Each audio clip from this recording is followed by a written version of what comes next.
Speaking about another team that could be dangerous is your Miami Hurricanes, who I know we talked about them a little bit. Or Shaun Keynan actually mentioned them yesterday, speaking specifically about Cam Ward, who we know after last season at Wazoo entered the NFL draft and came back to college football to play for Miami.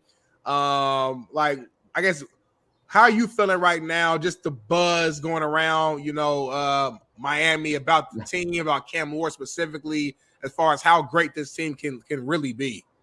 Playoffs. I'm going to go Jim Mora. Playoffs? Yeah, playoffs. That's in a 12-team field with that schedule. We're in the ACC, not the SEC East.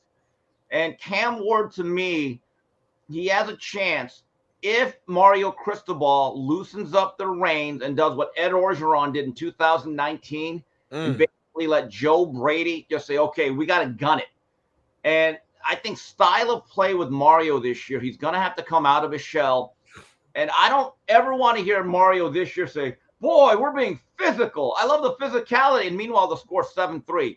It just drives me nuts. Because how about you establish your offense? I hate when coaches say nowadays, we got to establish the run.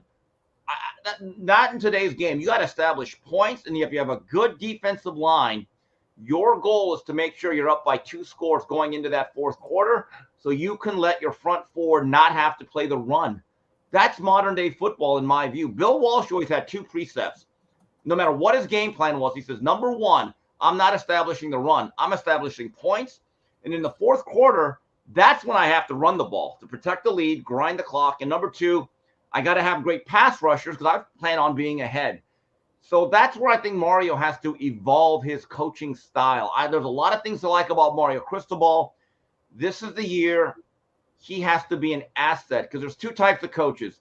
There's ones that blow a game a year or 2, and there's ones that win you a game or 2 that you shouldn't. Mario last year, I hate to say it, you know which one he was. Yeah. This is a very favorable schedule, in my opinion, JB. Yeah, Hey, Steve, what do you take on Shaun? Shaun King said that Cam Ward, although he likes him, he's very inconsistent. And I'm watching him a little bit more. I'm getting some video on him from Wazoo, and he pushes the ball. Meaning when he has to put some oomph in it and he doesn't have the biggest arm. He's actually fucking pushing the ball. And he's trying to squeeze it into windows because his arm, in my opinion, see right there, that is a big push. I don't know if that's going to be – I don't know, Steve. Let me ask you this first before I talk out my ass. Where would you compare last year's Pac-12 and when Cam was in it to the ACC this year? The Pac-12 was deeper. The Pac-12 had like 8 or 9 really good quarterbacks. Look, the ACC is kind of top-heavy. It's basically been a signature program in Clemson, Florida State. I still think, Norvell does a good job over there, and they have some other good programs. But here's the thing about Ward. Ward has to be a point guard. Look, he doesn't have overwhelming arm talent. He has a very smooth release.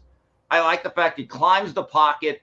Where he gets himself into trouble is not understanding when a play needs to die.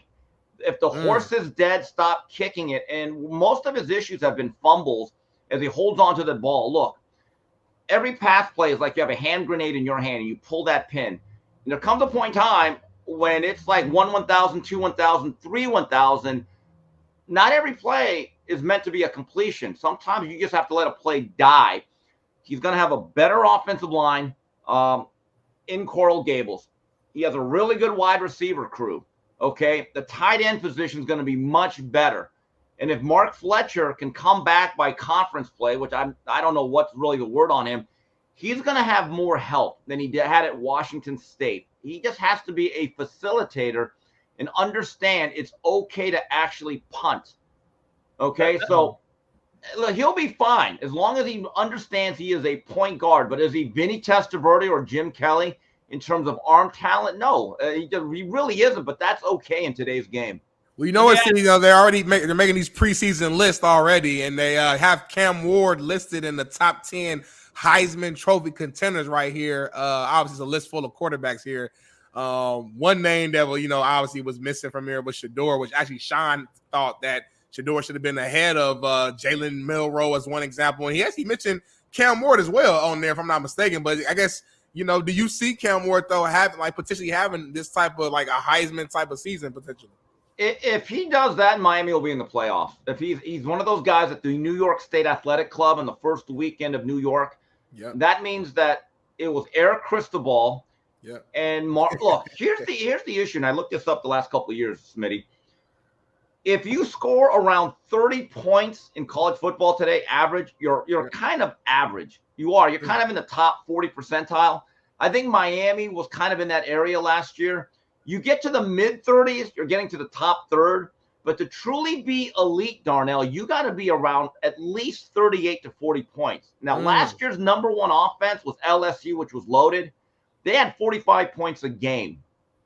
Wow. Miami, I'm just telling you, Mario has to understand each game. It's until Shannon Dawson, our coordinator, Shannon, get me 45 to 50. But it is a mindset. None of this. We're going to baby. I mean, there's none of this. Hey, we're going to establish the run. Then no, come out gunning. This is the way college football. To me, if you're a good offense, you run your offense from play one.